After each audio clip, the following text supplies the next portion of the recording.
कि राजीव गांधी ने बाबरी मस्जिद के ताले खोले थे, इसी वजह से आज वहां पर मंदिर बनने जा रही है। नरेंद्र मोदी को, राहुल को भी साथ ले जाना चाहिए, क्योंकि राम और श्याम की जोड़ी रहेगी। इनके पप्पा ने शुरू किया और आरएसएस के बेटे मोदी ने उसको पूरा कर दिया, तो दोनों को जाना चाहिए। मोदी जी, राहुल को भी उनका हक अदा करने दो। आप दोनों जाइए, आप दोनों एक हैं, आप दोनों में कोई फर्क नहीं है।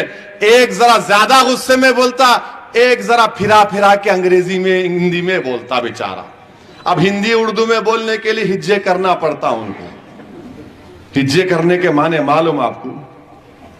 हिज्जे करना किसको बोलते? हिज्जे करना ऐसा है, अब यहां लिख दिए, असदुद्दीन ओवैसी टेक्स मनी, तो उन्होंने हिज्जे करके बोलते असदुद्दीन, हिज्जे करके बोलते, उसको हिज्जे करना बोलते। लिख के दिए तो भी देख के नहीं बोल सकते बेचारे। आसाम का त्रिपुरा का इलेक्शन लड़े, नहीं लड़े, जाके ऐसा बोल रहे कि नहीं मालूम क्या हुआ, नहीं मालूम, ऐसा चीख मार इन्हों लड़े आसाम। मेरे को आसाम से फोन आया एक मौलाना का, ए भाई तुम आसाम का इलेक्शन नहीं लड़े, ये बोल रहा है। मैं आऊंगा फिर। अब बोले तू आजा, अब तो जवाब देंगे इनको हम। त्रिपुरा का नहीं लड़े, नहीं मैं त्रिपुरा जिंदगी में नहीं गया, नहीं त्रिपुरा का इलेक्शन लड़े, नहीं मालूम क्या खा के आते, क्या सूंघ के आते, नहीं मालूम मेरे को। अब कल से मोदी साहब आएंगे, स्टीयरिंग ओवैसी के हाथ में है भाइयों बहनों। उसके बाद उनके छोटे भाई आएंगे राहुल, बी टीम है, बी टीम है। ऐसा नजर आता है कि मोदी और राहुल को ख्वाब में खाली मैं ही दिखता हूं, दूसरे कोई नजर ही नहीं आते उनको। स्टीयरिंग इनके हाथ में है, बी टीम मैं हूं। अब वो बेचारे हमारे मामू परेशान, अरे मेरी गाड़ी में इसके हाथ में कैसा स्टीयरिंग आ गया रे भाई। आपको मालूम कैसा चलाते अपन गलियों में? मामू परेशान है, इसके हाथ में आए तो उन्हें किधर किधर से कट मार के निकल जाता, नहीं मालूम, भी डरते। अब इन स्टीयरिंग मेरे हाथ में है, अमित शाह आते चीखा मार मार उनके हाथ में। अब इन आए बी टीम। तो बहरहाल मेरे अजीज दोस्तों और बुजुर्गों, ये इनका तरीक़ेकार है। 28 दिसंबर तक यही पुकारने वाले हैं। मैं आपसे भी अपील कर रहा हूं, दिल पे मत लो, गुर्दे पे ले लो, टेंशन मत लो, वोट डालो पतंग के निशान पर। आप निकल कर वोट डालिए। और ये लोग क्या कर रहे थे? ये करना चाह रहे थे कि हमारे गैर मुस्लिम भाई बहन को, दलितों को, बैकवर्ड क्लास को पैगाम दे रहे थे, मजलिस तुम्हारी दुश्मन है। मगर 5 साल में हमारे कॉरपोरेटर्स, हमारे जाफर हुसैन मेराज, हमारे दलित भाइयों की बस्ती में गए, उनसे पूछे काम क्या है, काम उनका काम कराए। हमारे दलित बंधु की स्कीम आए तो बोले लो भाई तुम्हारा नाम बोलो, लिख जाओ। उनको दलित बंधु में उनका काम किए। आज लोग देख रहे हैं कि आज मंजलिस के ऊपर जो इल्जाम लगाते थे वो झूठे इल्जामात हैं, इसीलिए बौखलाहट का शिकार हो चुके हैं। मेरे अजीज दोस्तों और बुजुर्गों, इनकी तकारीर में कभी आप नहीं सुनेंगे कि मंजलिस के खिलाफ नहीं बोलेंगे असदुद्दीन असदुद्दीन असदुद्दीन असदुद्दीन, खाली एक ही तस्बीह पढ़ते असदुद्दीन असदुद्दीन। कभी तुम ये भी तो बताओ कि तुमने क्या किया? तुमने भी तो वोट लिया ना कांग्रेस पार्टी, तुम कभी चिरंजीवी की पार्टी से वोट लिए, तो कभी तुम नायडू और बीजेपी के साथ थे, फिर तुम अब कांग्रेस के साथ आए। बताओ तुमने नामपल्ली के लिए क्या किया? बोलेंगे हम क्या किए, इनू है, हम वो करेंगे, ऐसा करेंगे। कुछ नहीं करना चाहते, सिर्फ बर्बादी लाना चाहते हैं। आप इनकी सोच, इनकी जहनियत देख लीजिए। मैं कोई फरिश्ता सिफत इंसान नहीं हूं ना जितने लोग बैठे हैं, मगर एक बात का तो आपको गारंटी देता हूं, मैंने कभी हमियत के नाम पर, आपकी शनाख्त के नाम पर कोई कॉम्प्रोमाइज होने नहीं दिया। मैं कभी भी अपनी शनाख्त को कॉम्प्रोमाइज होने नहीं दिया। मैं जो हूं वो हूं।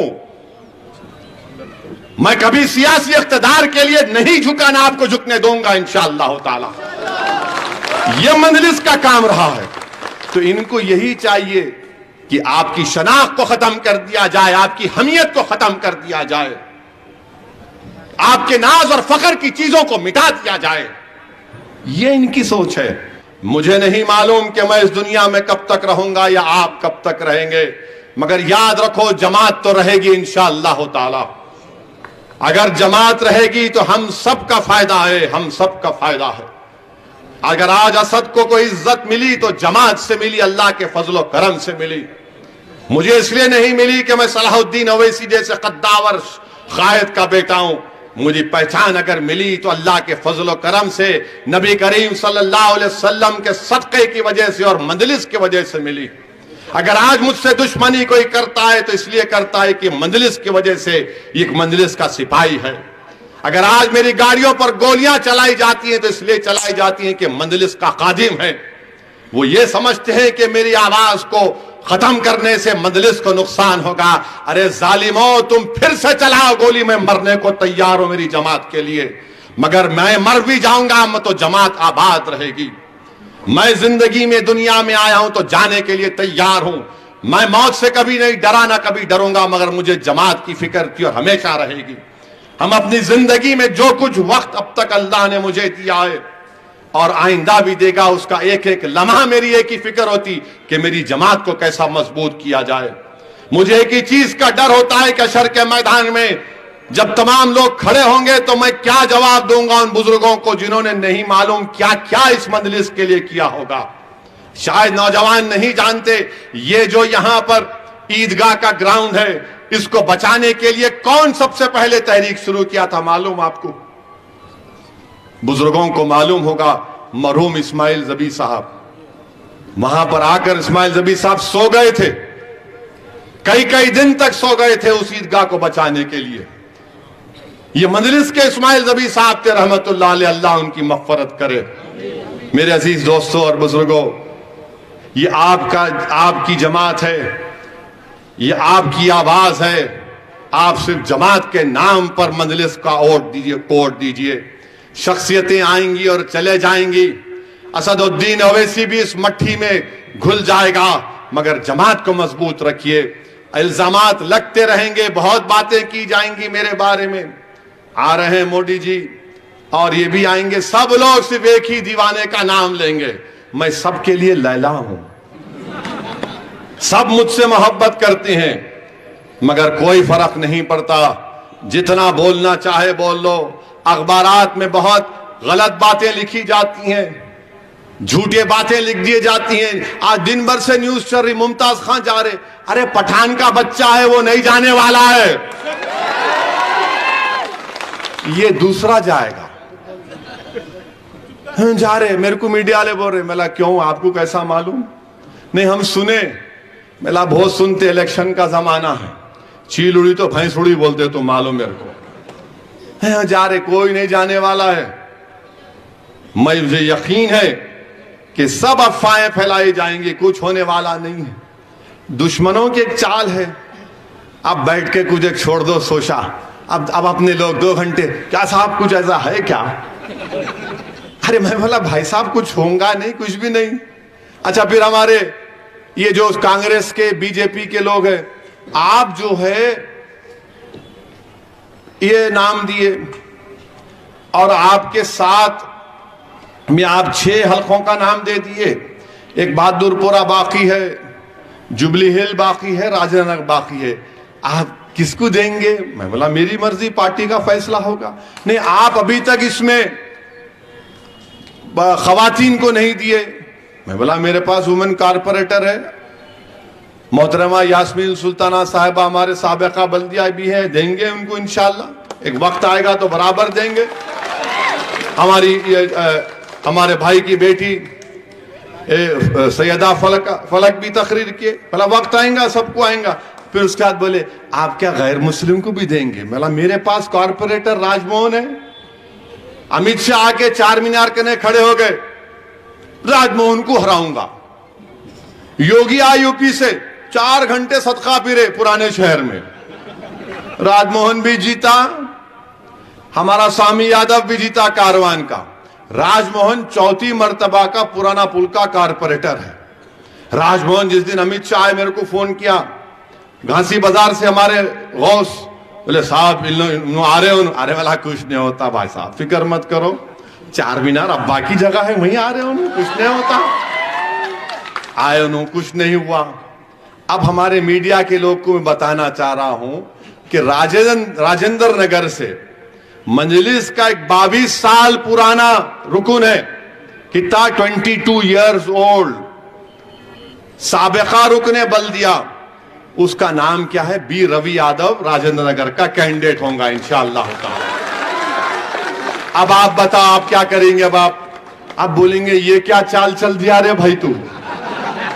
चाल चलना हमको भी आता, हम भी सियासत कोंचम कोंचम सीखे सालार के पैरों के पास बैठ के। पूरा लूडो खेले, लूडो कोविड में खेले होंगे ना, कैरम खेले, कैरम में आखिर में क्वीन को बिठाते ना, अपन चूड़ी को बिठाते, बोलते देखो वैसा खेलना। अब पहले से ही कर दिए तो नहीं होता ना। तो अब हमारा रवि यादव राजेंद्र नगर से हमारा उम्मीदवार है। अब मैं ऐलान कर दिया, आप देखो इनमें इतनी बेचैनी शुरू हो जाएंगी। मामू के पास भी बेचैनी, राहुल के पास भी बेचैनी, मोदी के पास भी बेचैनी। ये क्या हो रहा है मेरे भाई? थोड़ा हम भी सियासत जानते हैं, हमने भी तैयारी की है, नामपल्ली के लिए हो, जितने हमारा हल्के जात के लिए हो।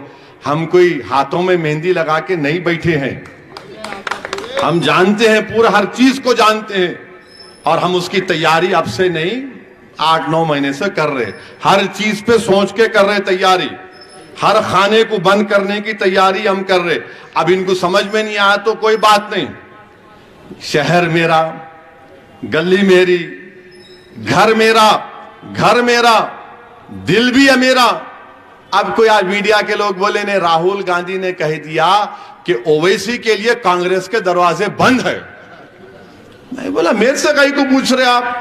नहीं, उन्होंने ऐसा बोले। मैं बोला उनको कुछ नहीं मालूम, हम क्या बोलते ऐसा बोले तो? बोले क्या बोलते? बैगन को बोलो। बोले वो क्या है? मतलब बैगन को बोलो। अरे इसका समझाओ आप। मेरा नहीं समझा सकते हम भी, ज्यादा कोई बोला तो बैगन को बोला जाता, भाग यहां से, चल, दरवाजा बंद है। अरे धीरे धीरे दरवाजे पे थूकता हूं मैं। अल्लाह का दरवाजा हमेशा खुला है, सुबह क़यामत तक खुला रहेगा। तेरे दरवाजे पर कोई नहीं आएगा। अल्लाह के दरवाजे पे जाके भीख मांगने वाले का नाम असदुद्दीन ओवैसी है। आका के दरवाजे पर जाकर भीख मांगने वाले का नाम असदुद्दीन ओवैसी है। अहमदनगर के हर घर पर जाकर, अहमदनगर नशेमन नगर के हर घर पर जाकर, नामपल्ली के हर घर पर जाकर, चाहे दलित का हो, हिंदू का हो, मुसलमान का हो, जाकर बोलना कि मंजलिस कोर्ट तो मेरा घर है वो। अरे तेरा घर तू आबाद नहीं, तेरे घर पे मैं क्यों जाऊंगा? मेरे दरवाजा बंद है। अरे तू लाख दरवाजे बंद कर दे, अल्लाह का दरवाजा तो जब तक जिस्म में रमक बाकी रहेगी खुला रहेगा। मुझे तेरे दरवाजे से कोई उम्मीद थी ना कभी रहेगी, उसके दरवाजे से उम्मीद। आके दरवाजा बंद है। अरे बंद कर ले, तू भी अंदर बैठ, अब थोड़े दिन में बैठेगा तू। दरवाजा बंद है? अरे क्या बात है? क्या ये क्या आप क्या राजा रजवाड़े हैं? मेरे दरवाजे बंद है महल के। अरे बाबू, महलों को उजाड़ देने वालों का नाम मजलिस इत्तेहादुल मुस्लिमीन है। दरवाजे बंद है, दरवाजे बंद है। अरे काहे के दरवाजे? दरवाजे बंद कर लो, कुछ भी कर लो। कौन तो घरों में दरवाजे बंद करके रहता? हम तो दरवाजे खिड़कियां खुली रख के सोते। दरवाजे बंद है? अरे बंद कर ले दरवाजे, तेरे दरवाजे क्या फिक्र मेरे को। गरीब का दरवाजा खुला है, गरीबों का दर खुला है मेरे लिए। मेरी मां और बहनों को जब जाकर मैं सुबह में दौरे में मिलता हूं तो मेरे भाई यकीन मानो आप, मैं उन माओ बहनों का, गरीबों का एहसानमंद हूं जो मेरे को देखते नहीं, जो कभी नहीं देखे। हबीब नगर में दौरा कर रहा था, वो सरदार है, पूछो आप। एक हमारी मां के पास गया तो सिर्फ हाथ पकड़ के हाथ नहीं छोड़ी, 3-4 मिनट तक सिर्फ रो रही है। बेटा बेटा, मैं तेरे को देख ली, मैं तेरे लिए दुआ कर, क्यों मैं जानता भी नहीं हूं किसके दरवाजे पे जाऊंगा भाई, जब अल्लाह ने इन गरीबों के दिलों में इतनी मोहब्बत डाल दी। मेरा उनसे कोई रिश्ता नहीं है। आज मैं चूंटी शाह मैदान में दौरा कर रहा था, एक बुजुर्ग ज़ईफ शख्स उठकर मिले, हाथ पकड़ लिए मेरा, बाबू बाबू सालार की खिदमत को रायगा जाने मत देना बाबू। मेरे भाई इन्हों बोलते दरवाजा बंद है। अरे तुम्हारे दरवाजों पे कौन आता रे भाई, तेरे दरवाजे पे उन्हीं आता जो भिखारी है, तो उससे फायदा हो। हम तो इन गरीबों के घर पे जाते हैं जिनके दरवाजे हमेशा हमारे लिए खुले थे और खुले रहेंगे इंशाअल्लाह।